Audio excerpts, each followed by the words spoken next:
Okay, so the next system we want to look at is CouchDB, which began in 2005, but is undergone a lot of updates and is still pretty popular today. And so this is an example of one of these document-oriented stores that Rick Cattell talked about. And so here, just to look at the features we're talking about here, we've got the scale, we've got primary index. Now we start to see the requirement for secondary indexes, meaning that you can look up not just by the key, but by other kinds of values in the document, and we'll see how that works. Okay, and then transactions also are a little bit better. We can, what I mean by record here is that you can change multiple values within a single document object, which is a set of key value pairs, as opposed to just a single key value pair. Okay. And then there actually is some support for analytics, and we'll see how this works too. This is all through this concept of views in CouchDB, but you can actually run little MapReduce scripts to compute, derive new values from existing document stores. All right, and then the other notion we have here is views, which is somewhat unique. You can see this column is fairly sparsely populated, and I hit the concept of views pretty hard when we're talking about relational databases, and argued that it was pretty fundamental to not only the relational model, but a pretty important concept in general. It gave you this notion of logical data independence. And so whenever you see views, that's a good thing. And so CouchDB has them as well. All right. So the data model here is documented oriented, as we said, where a document is a set of key value pairs. And so here in this application, these are perhaps blog posts where they have a subject, the key is subject and the value is some text string, and they have an author, and they have a date on which they're posted, and then they have a set of tags, and this is sort of what makes it a document model. We said they could be sort of nested, so this is okay to have a list of objects here. And then they have a body, which is another string. Fine, and you'll notice that this is actually JSON compliant. We looked at JSON in the Twitter assignment, and so it's another occurrence of this. And one of the reasons why I wanted to make sure you're working with JSON before is it does get popular. And so CouchDB, all data is represented in JSON, and all the requests coming back are all represented in JSON as well. Okay.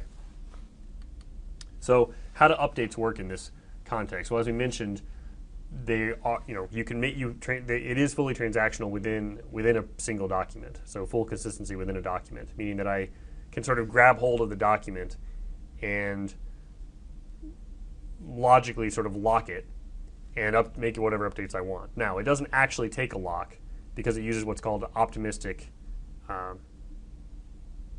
concurrency control, meaning that it sort of assumes that conflicts aren't going to happen optimistically.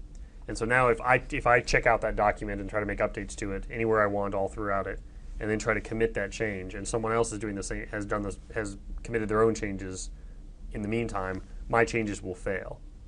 But we assume that doesn't happen that often, so it's okay to just sort of fail in those cases. And really all you have to do in that case is check out the new changes and make whatever changes you want. Fine. But there's no multi-row transaction. What I mean by multi-row here is multi-document, right? So you can't say, for example, when I update my status, I have to update my document that describes my current state of the world. But maybe I also want to update all my friends' walls, right? Their pages that reflects my new status. And you can't guarantee that happens synchronously in CouchDB. But, in this particular application and in many others, maybe that's okay. All right. You can do it in two separate steps. You update your status and then you update theirs, and there'll be a period of time when their, view of your current status is out of date, but maybe that's all right. Fine.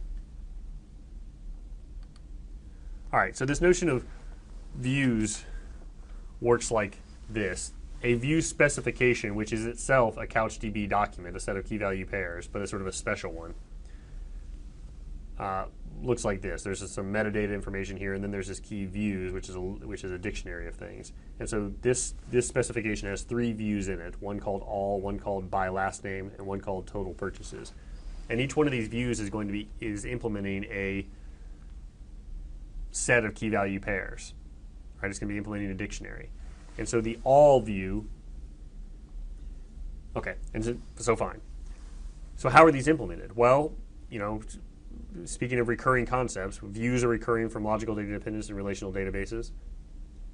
And here MapReduce is recurring, even outside the context of literally Hadoop. Okay. And so here the map function, reduce function are actually written in JavaScript. Again, everything in CouchDB is JavaScript. And they look like this. So the all view has just a map function, no reduce function. And in JavaScript, you can write these anonymous functions like in this sort of syntax. So this function doesn't have a name. It just says, hey, I've got a function with no name with a single argument called doc. And the body looks like this. It says, if doc.type equals customer, then emit a key value pair where the key is null and the value is doc. So we don't really care about the key in this case. We just care about the doc. All right, so this is all customers. Fine. The by last name view, you can imagine the key is going to be last name in this case. And so here we have another anonymous function. If doc.type equals customer, then emit the last name followed by the entire document. And so now this allows clients to search efficiently by last name. And these views are in CouchDB are computed, they're materialized sort of eagerly and stored in these distributed B-tree structure or index structures to support various lookups. And so this is how they implement those secondary indexes in that column in our table. Okay, so now we can look up by last name as well as by document ID. And so you can even go a little further. You don't have to just do simple key value pairs. You can even do a little bit of computation. So total purchases here, the map function again takes in a document and says, well, if doc type equals purchase, so I'm not talking about customers anymore, just purchases, then emit the key of doc.customer and the value of doc amount. But then we're also going to define a reduce function, and the reduce function adds up all the values of the amounts. And so here we have given a customer, if I give you a customer, you can return it's the total amount of all of its purchases. Okay, and CouchDB maintains all these views as things change with eventual consistency sort of semantics. And so we have a lot of things going on here with one concept. We have secondary indexes, we have logical data independence, we have map reduce computation. Okay, so I had checked the box in the table saying that CouchDB could do joins and analytics, and it's not really quite true. They're somewhat limited. So let me show you an example of how they do sort of joins. They have this concept of view collation, and what you can do here is write a map function in a view that looks like this. And so here we're trying to group together all the comments associated with a post. So it's sort of a join between the comments table, if you will, and the posts and the blog posts table. And so this map function is the same kind of thing we did in the map reduce assignment to do a join. This is what you have to do when you do a join in map reduce, is you pretend like the whole collection of documents, regardless of type, regardless of source relation, is one big set of objects. And then in your map function, you sort out which one's which and make sure to hash it on the same key. So here, the ID of the document post, and then in this document, doc.post refers to some post ID. And so now, post ID equal to 1 and all the comments associated with post ID equals 1 will go together. But they do this funny thing. They say the key here in the key value pair is document ID followed by the number 0 in the one case and the number 1 in the other case. And what's happening here is that everything in CouchDB is sorted. And so you've got things sorted by document ID and then sorted by this extra bit. And so now you have the post ID coming first and then all the comments coming second.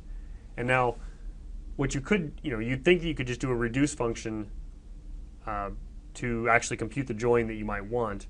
But it turns out reduce functions don't quite work that way, and there's some scalability issues. So what people recommend is to do this view collation trick where you still spit out the data in sorted order, but then you can query it. Say a client application could query it like this, where they say start key